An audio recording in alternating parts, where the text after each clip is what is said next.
Hey, good evening. Welcome to Captive Audience. It's Wednesday, May 9th, or Friday. Friday, May 9th. Yeah, I know what day it is. And I'm Sunny Danforth, and I'm glad to have you here joining us. Well, I'll tell you, there's so much going on in the news, so much. But something that I really want to talk about is it's really an important topic that I don't know that the propaganda media is talking about it much. And actually, Don Anderson and I thought maybe on Wednesday we would talk about it, but we chose not to. So tonight I am going to. Hi, Lori. Happy Friday. Happy Friday, everybody. So there's article that I just posted is from KGW 8, and it is about 3 Oregon residents arrested in a nationwide child sex offenders mission.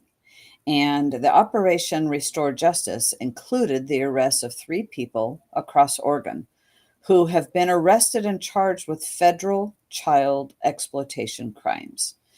This is a big deal of what's happening. They went after, basically was all over the place. It was a nationwide crackdown, and it was part of an FBI-led mission. 205 child sex abuse offenders were arrested, including those 3 in Oregon. Sadly, Oregon, as we've talked about on Captive Audience before, our audience knows that Oregon is the number one. We're number one in the most child sexual abusers or sex offenders, registered or not, in the nation. Oregon, per capita, we have the most. That is nothing to brag about. And I do mean nothing to brag about. So this was, and you go, well, that's been going on a long time, but the field has changed. Things have changed with the predators of the children. And so according to I'm just going to read a little bit of this. According to the U.S. Attorney's Office in Oregon, 115 children were rescued in the nationwide crackdown, which happened over 5 days and involved all 55 FBI field offices, the Child Exploitation and Obscenity section of the department's criminal division, and U.S. attorneys' offices across the country. And the mission, Operation Restore Justice, included the arrest of 3 people in Oregon who've been arrested and charged with, as I mentioned before, the federal child exploitation crimes. And but what I want to talk about, while this is horrific, is that it's very concerted effort. So this is something that I follow Jeff Childers. He's an attorney that lives in Gainesville, Florida, and I'm going to post a copy of a link, I should say, to his Coffee and COVID. I want to post that because I think that's going to work. No, that's not it. It didn't do. So I'm going to, let me try it again, because he has I'm going to post a link to his, he does a Substack, and it is, oh, brother, what did I do here? Anyway, it's, I got it now. Let me start over. He writes on Substack, and it's 6 days a week. He doesn't do it on Sunday. And he wrote about this on Wednesday. He wrote a great article that went in depth. And so I want to put this link in here, and I encourage everybody to sign up, get it. It's free, and I get it in my email. And I'll tell you, he writes very well. He brings a lot of. I like his analysis with his legal mind, his analysis. But the one that he wrote about on Wednesday was actually talked more in depth of how these predators, and they are predators, are reaching the children. And that's really what I wanted to talk more about, because this article in KGW 8 it touches on it a little bit. So, for example, this one Beaverton resident, Michael Kambalik was charged by complaint with sexually exploiting a minor, receiving child pornography, and coercing and enticing a minor. Last December, he was 35 years old, and he allegedly posed as a female minor on Call of Duty, an online first-person shooter game. This is how they're reaching the children, is on games. I don't know. I don't play any online games. So this is an area that I don't have any experience in. So he met and coerced a then 9-year-old to produce and send him explicit photos and videos. According to the U.S. Attorney's Office in Oregon, Kambalik made his first federal court appearance on April 30th. So what happens, and this is where Jeff Childers wrote and explained this further, is that they are going and reaching these children, and they say, hey, just send me a picture. They befriend them. Kids don't know who they're talking to. They don't know it's a 35-year-old or a 50-year-old. And men are going after boys. And they're also going after girls. And it's pretty sick. But how they're doing this is in games. And so they gave the kids trust, and then they ask them to send them a picture, and then bam, wham, bam, they blackmail them with the picture. If you don't send me more, then I'm going to release this one. Well, kids, are just, they're just scared to death, of course, and they don't want to tell their parents for fear of getting in charge or getting in trouble. And Kathy, exactly, well, where the hell are the parents? Well, this is why I'm talking to you. This is why I wanted to talk about this tonight. It's because parents need to guard what their children are doing.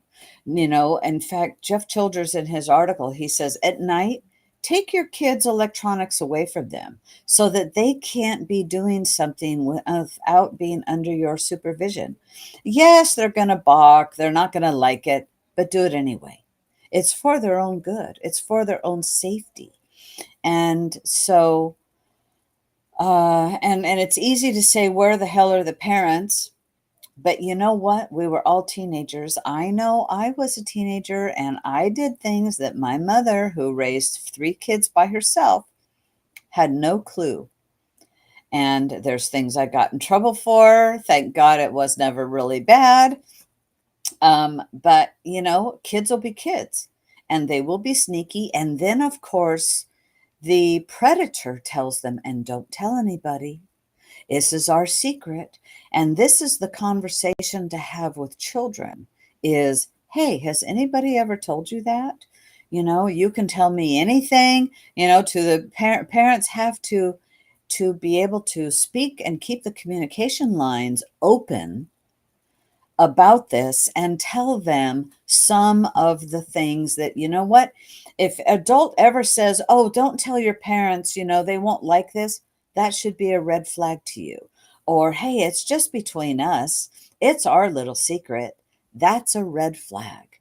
And so people have to tell your children, and sadly, you need to, if they are online and you're letting them game in these private things, you need to have conversations with them.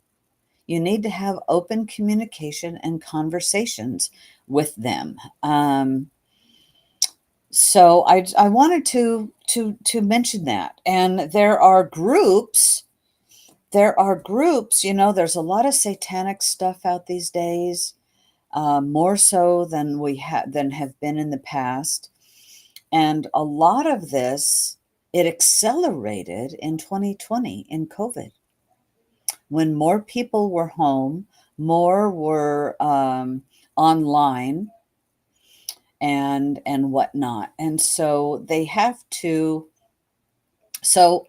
have to have that conversation. And so something that I had never heard of, one of them was, I've never heard of a lot of these things, quite frankly, but they're called accelerationist affiliated groups that accelerate once the kid sends something.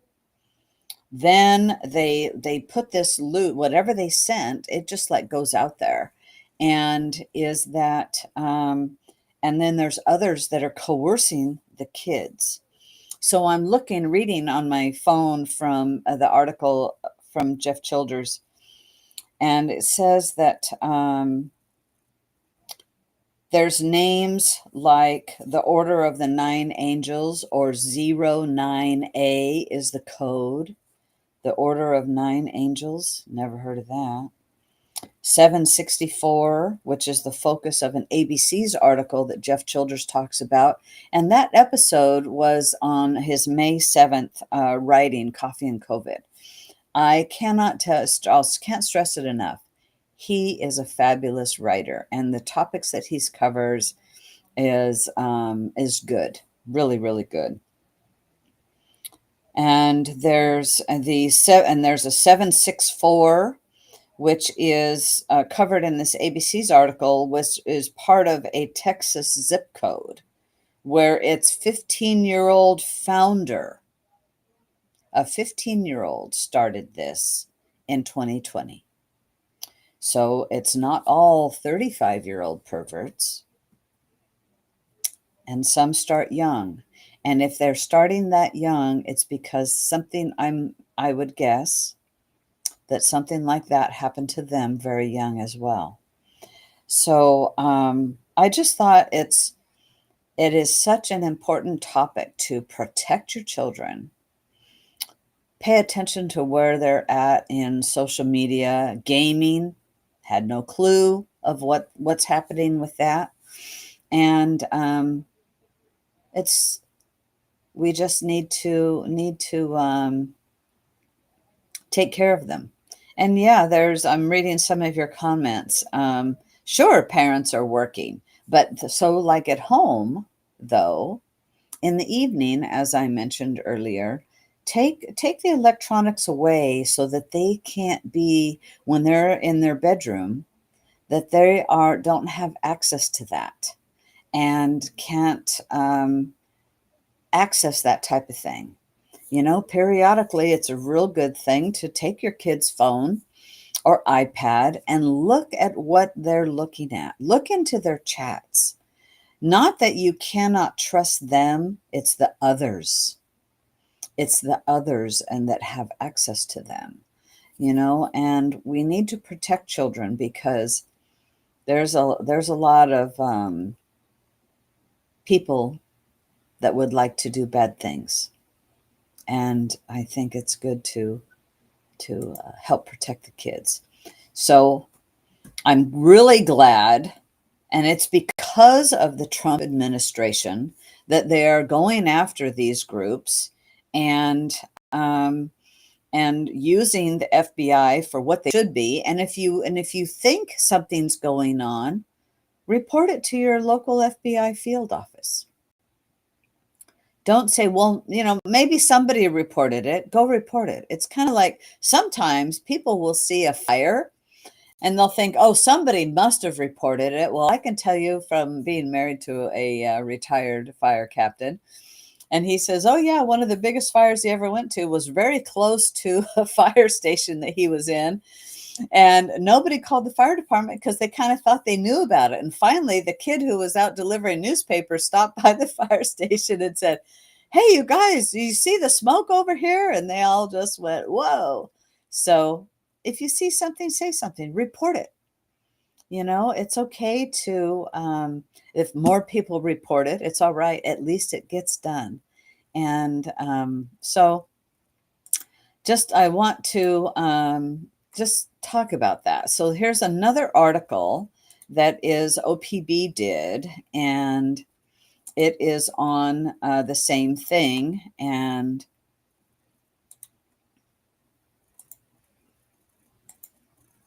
thank you, Lori. We talk about a lot of things here on Captive Audience, and I just think coming into the weekend and Mother's Day, thinking about that and getting these articles. So this other article from OPB says more allegations of widespread sexual abuse at Oregon's youth prison.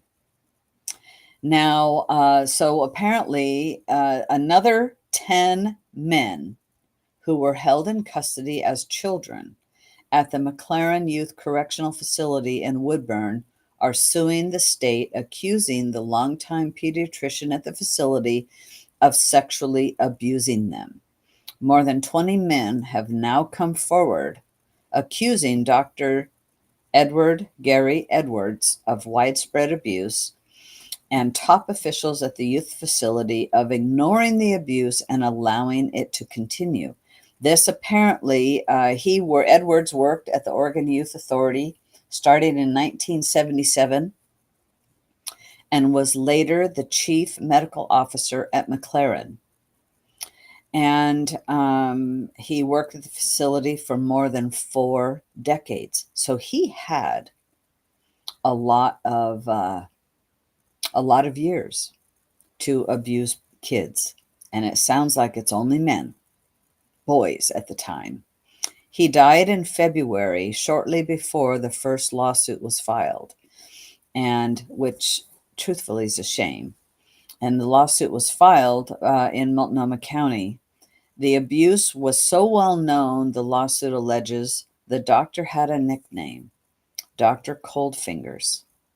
The latest allegations against the doctor date between 2001 and 2007, and the accusers are seeking $51 million. And I'll tell you, you cannot have a this many accusers, I would say, and it not be true. That's just my opinion. Children, they were convicted of serious crimes before they were 18, and they served sentences at the Oregon Youth Authority. Well, who's going to believe a child versus an adult? He had nobody. The child, I'm going to guess, had nobody to report it to.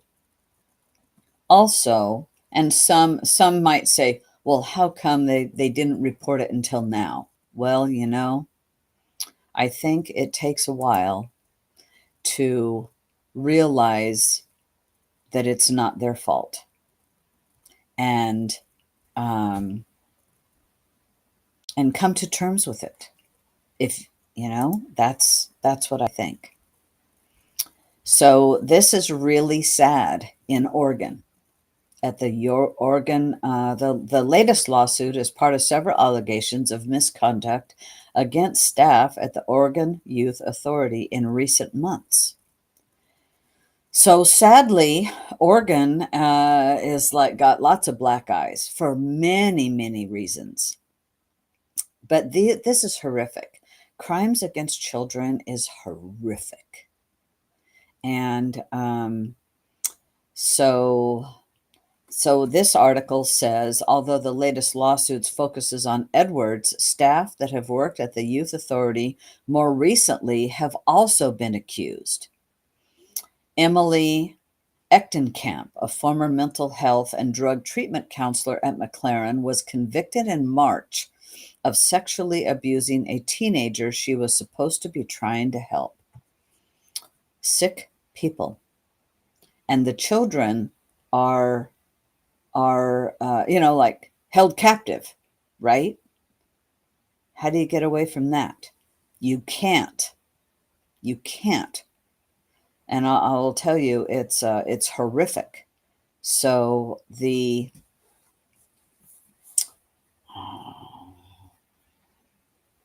U.S. Department of Justice recently announced it would no longer be funding the National Prison Rape Elimination Act Resource Center. The group helps train and certify prison assault auditors, including those who work within the Oregon Youth Authority and the state's Department of Corrections. And why is that? I don't know. There must be something going on, and that's why. Jana McLennan, the temporary head of the Oregon Youth Authority, recently sent an email to staff saying the Youth Authority's annual audits will still continue. They want to, I'll tell you, it's not a good look for Oregon at all. And who cares about a look? But look at what's happening to the children. Children that, yes, they've broken the law and now they're in a facility, because they're children. They shouldn't be with the adults in an adult prison, but they're being subjected to awful sexual abuse in a youth prison. There's no excuse for that. And I say get the hell rid of everybody in there and start fresh. And then Oregon, on top of this, Oregon, what do? They go, oh, sex offenders don't have to register in the state of Oregon. We have such a backlog. They don't need to register anymore. And that is wrong. But that's what the Democrats give you in the state of Oregon. And,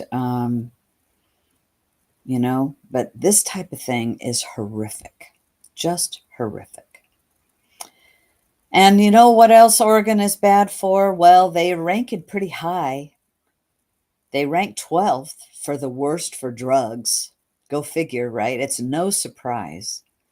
This is from the Oregon Catalyst and an article, and there's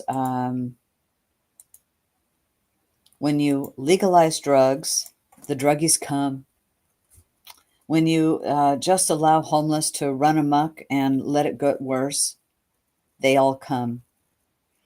When you don't require sex offenders to be registered, they come. It's the Oregon, build it and they'll come model. While the people that have the means are leaving the state, those that are undesirable are flooding in. And that's really not the type of people that you want coming in. So this article that I just posted is from Wednesday, May 7th, Oregon Taxpayer Association of Oregon Foundation. And it says, in light of the recent multi-state drug bust that made history for its size, yes, did you hear about that? And, the kingpin is in Salem. Oh, my God. We draw attention to how Oregon ranks on the issue of drugs. And Oregon ranks 12th among the 50 states and the District of Columbia in terms of drug-related issues. Wallet Hub divided the rankings into 3 categories: drug addiction and usage, drug health issues and rehabilitation, and law enforcement. Surprisingly, Oregon's relatively high ranking in law enforcement helped prevent it from ranking even lower. The state's law enforcement policies, arrest rates, and drug testing protocols placed it among the top states in this category. However, Oregon's standing was significantly impacted by its 3rd place ranking in drug addiction and usage nationwide. Oh, 3rd? Oh my gosh. As well as its 8th place ranking for drug health issues and rehabilitation. Many individuals in Oregon struggle to access treatment facilities and support groups. And I will tell you that Measure 110, was it Measure 110? It did nothing. I think it was Measure 110. did nothing to actually help. That was where drugs got legalized, and that shut down a lot of these support treatment centers. Even though it said we were going to get more, it actually hindered the the ability to help people with drug addiction. And where you have drug addiction, you have sexual abuse. I'm not going to say it goes hand in hand, but I will tell you it definitely is a contributing factor. People with drug and alcohol problems don't make the best choices in life. And so some of them might be subject to abuse, and some might be the abuser as well. Not in sexual abusing or verbal abuse or physical abuse of, beating someone. This is not great for Oregon at all. So there is what I wanted to, my opening, I'll say, for tonight's captive audience. Yeah, so that must mean Oregon's going to get a trophy. It's it's upside down. This is such a beautiful state, and there's so many beautiful people in this state. And I don't believe that it's as red as the elections might have us believe. I don't. And I think, yeah, Pat, Judicial Watch and Doge are on it, Oregon that is. And I'll tell you, we have to, and Oregon voted a little more red, this last election, the general election. So I say there's hope. But when we have the Democrats in the supermajority, and they truly don't give a rip about the people of Oregon, it is about the agenda. And the agenda of the governor, Tina Kotek, who has been in the legislature promoting all that's wrong with Oregon under Kate Brown.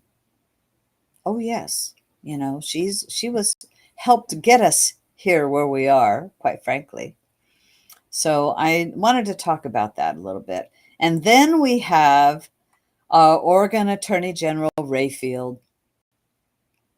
He and 15 state attorney generals file a lawsuit to stop the termination of the federal electric vehicle infrastructure funding. And that's really not what I want my Oregon taxes going to at all. I could give a rip about the electric vehicle infrastructure funding. It's a scam.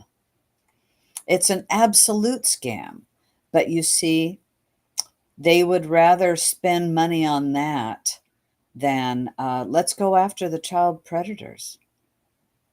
No, we're not going to do that. We're going to leave that to the feds. It is upside down, and it's too bad. It's too bad. And, it says the reason they're doing it, the state stands to lose over $26 million in electric vehicle infrastructure funding.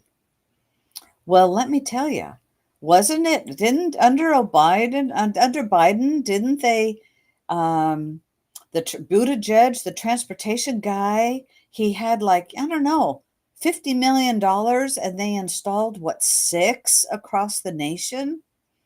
Maybe it was $50 billion and they installed 6. It was a lot of money, and it's a scam. So for me, I don't care. I'm happy that the feds are cutting the federal electric vehicle infrastructure, because it hasn't been, the money has been wasted, not done anything with, and they just want they being Attorney General Rayfield and our governor. Oh, but this is money we need. No, frankly, it isn't. So I'm really sad that Rayfield is doing that. Well, here's a different one that I was very surprised. This is in the Willamette Week.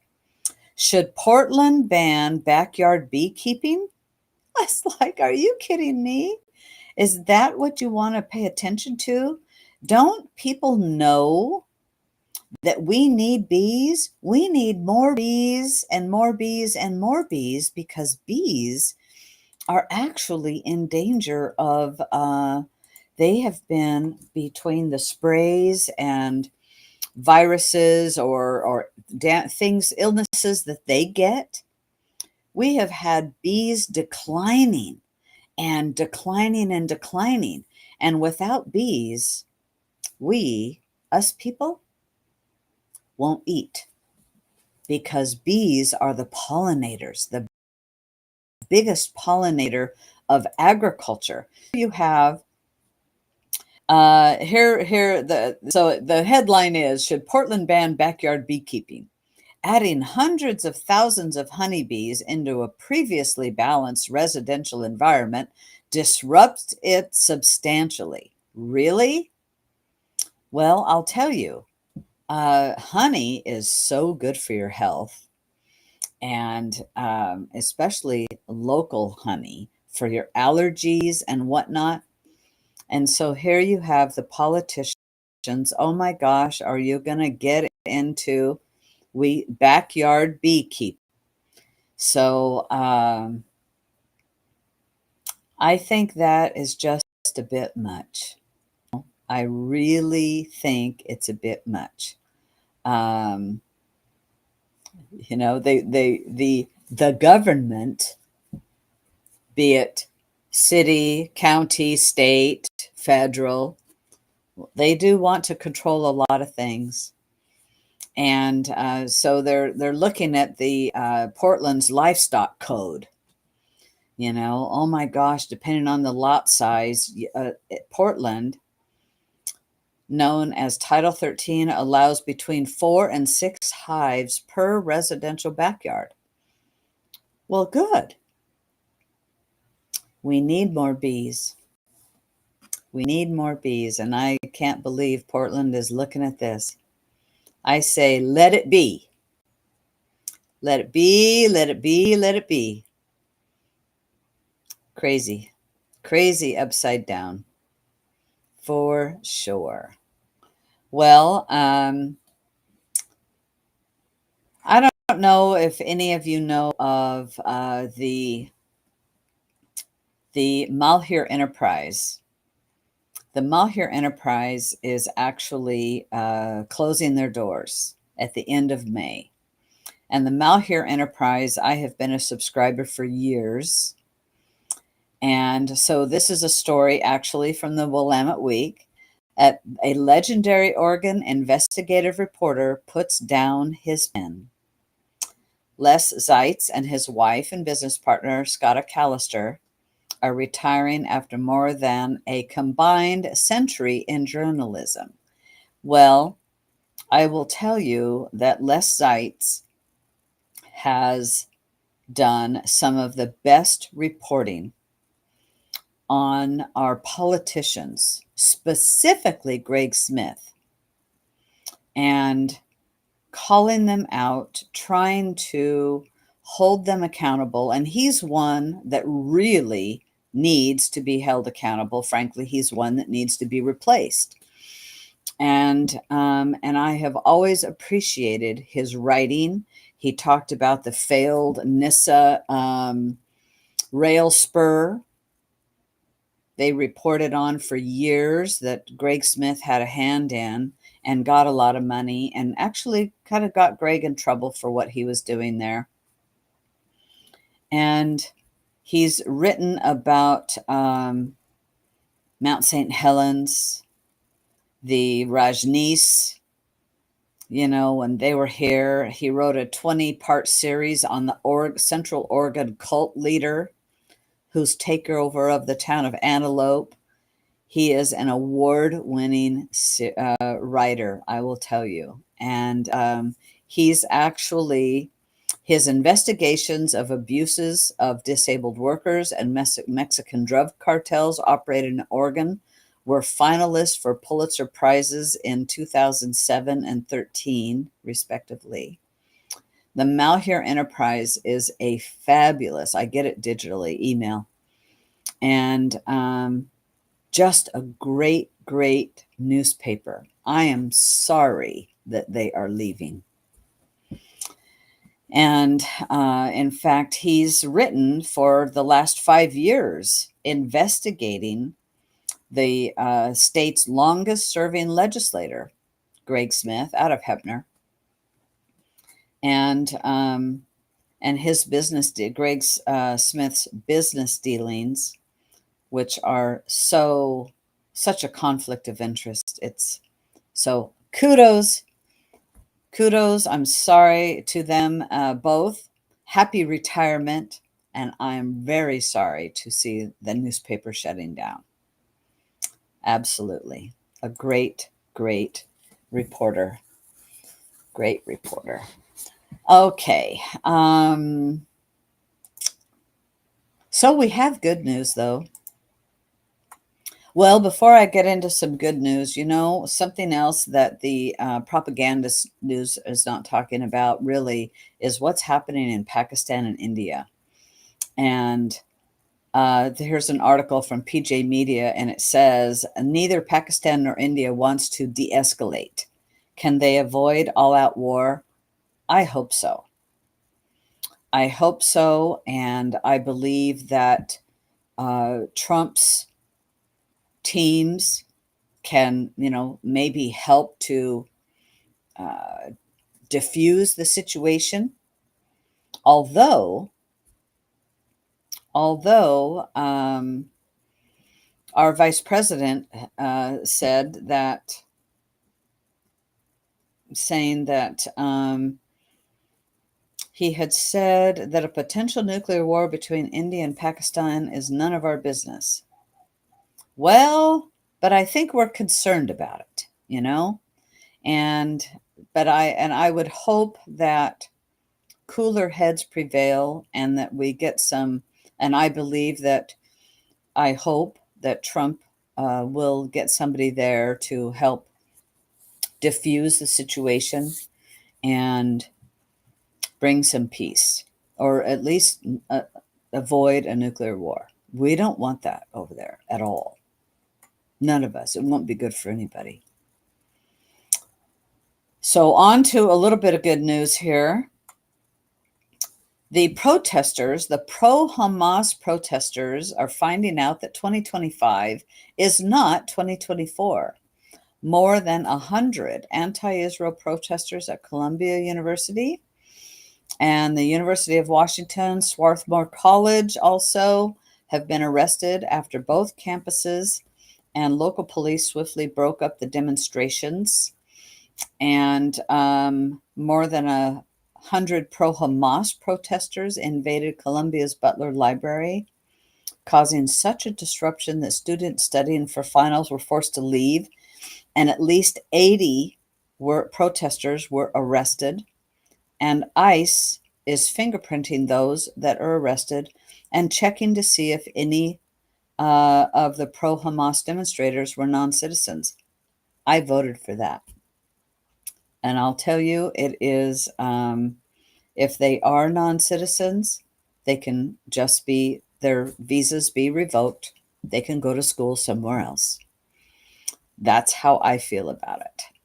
We don't need the agitators. Yes, we have a First Amendment in our country. But if you're a guest in our country on a visa going to school, you better watch your P's and Q's, because that can be revoked, and I am all for it.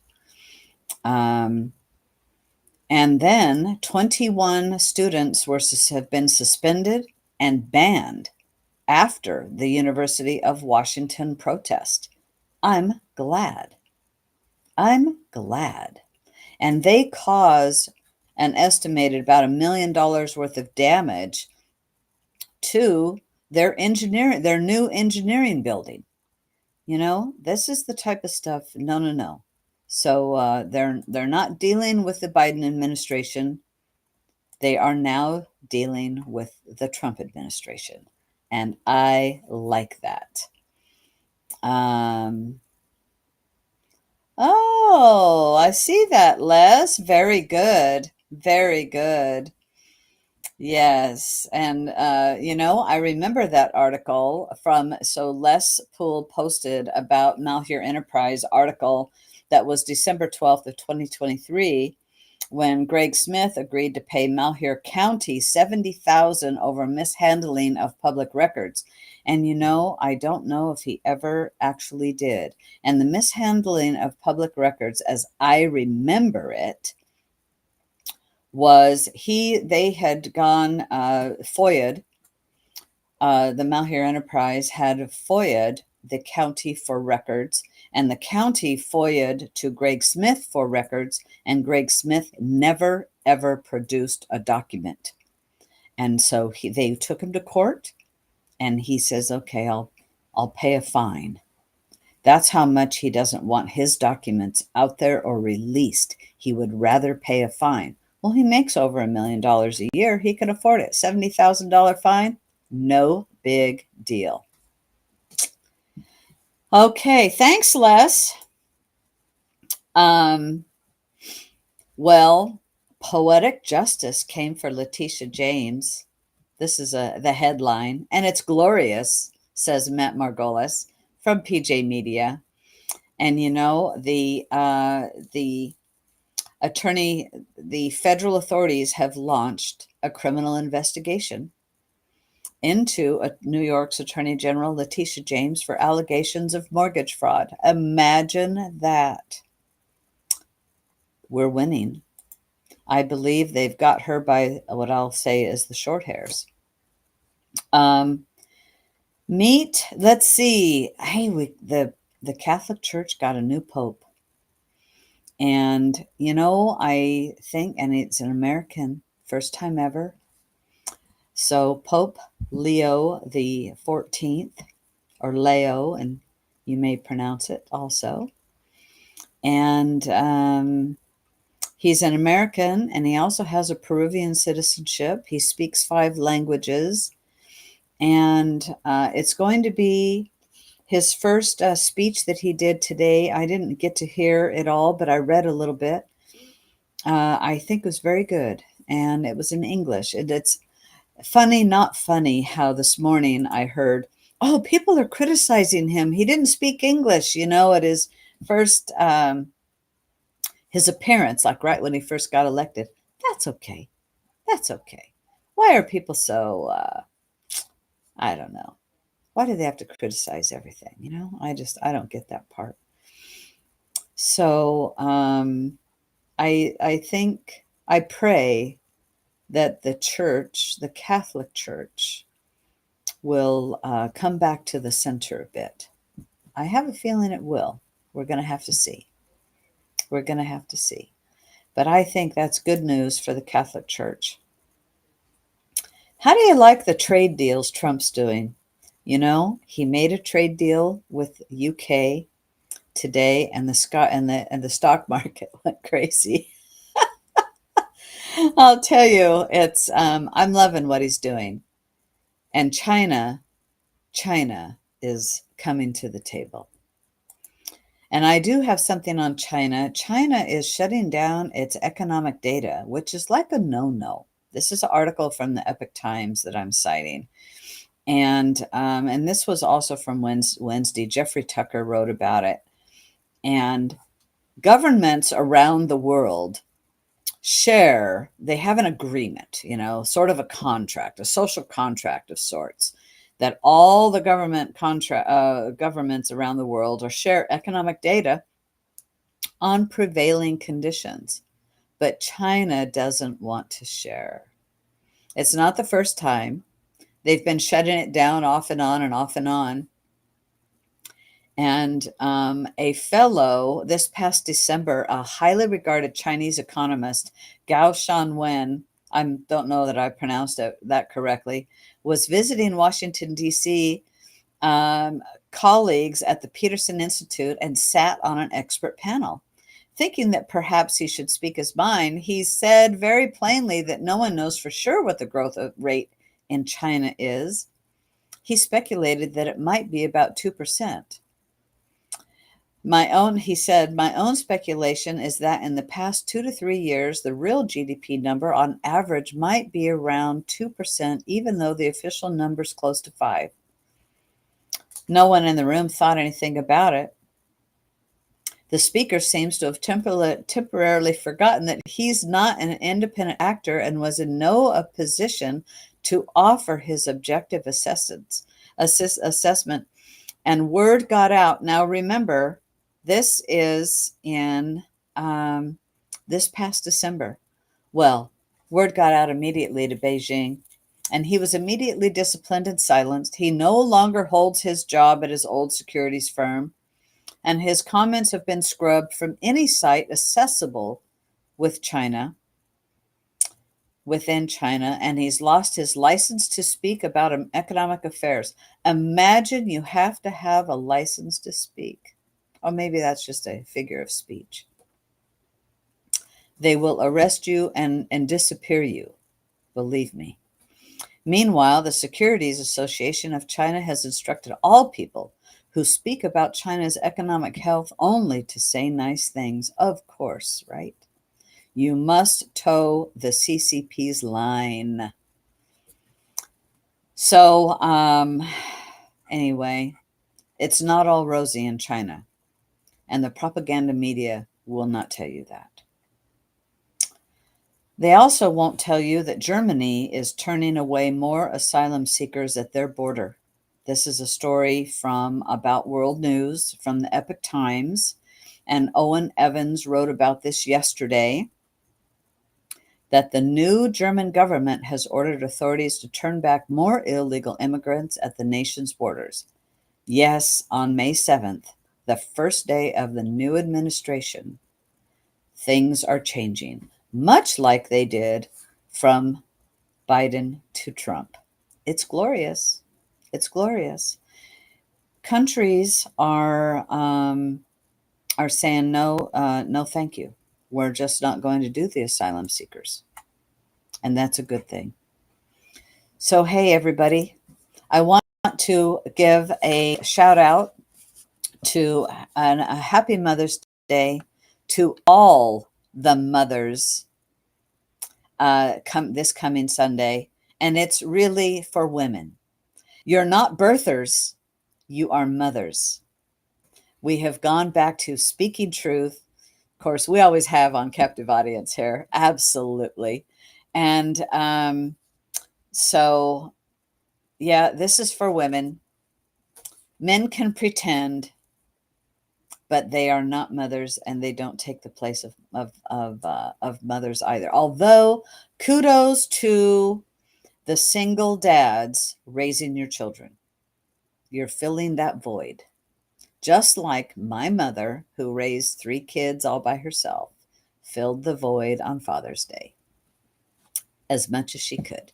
So happy Mother's Day, everybody. Have a super weekend. Hug your family. Take a breath. Go outside. It is beautiful, although there's a lot of pollen in the air.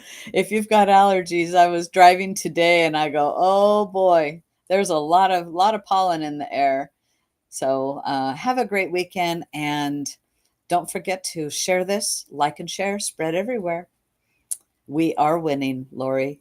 Less than 4 months, and we're winning. We're winning on so many levels. It is wonderful. Wonderful, wonderful. Good night, everybody.